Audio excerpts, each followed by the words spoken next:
Ration ডিলারের তাল বাহানায় ভোগান্তিতে এলাকাবাসী।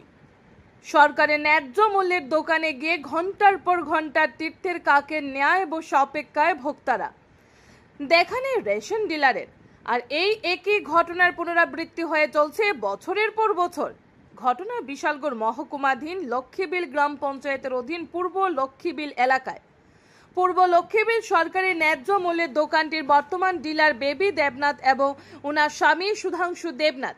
রেশন শপ খোলার সময় সকাল 7টা হলেও বেশিরভাগ সময়ই 8টার আগে ডিলারের দেখা মেলে না। তবে ধৈর্যের সীমা ছাড়িয়ে যায় যখন মঙ্গলবার ঘন্টার পর ঘন্টা বসে থাকলেও ডিলারের আসার কোনো আভাস পাওয়া যায়নি।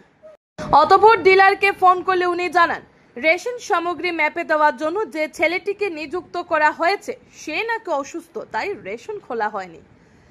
আর এই তুচ্ছ অজুহাত শুনে তেলে বেগুনে জ্বলে উঠলেন অপেক্ষায় বসে থাকা ভোক্তারা।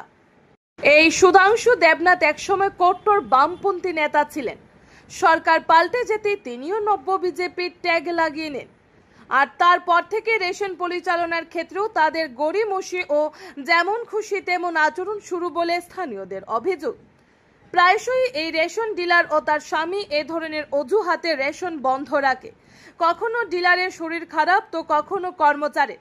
অতঃপর এই নিয়ে স্থানীয় এক ভোক্তা এদিন ক্ষোভ উগরে দিলেন। Bureau report RE Dharmanagar. 8:30 বাজে লক্ষ্মীবিল পুরো লক্ষ্মীবিল রেশন সব বন্ধ। এরপরে জিগানে আজকে বলে খুলতো না রেশন সব।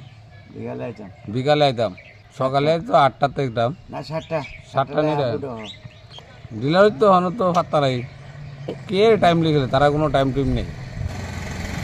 সুধাংশু দেবনাথ প্রায় সময় তারা মর্জি মতো আয় মর্জি মতো যায়।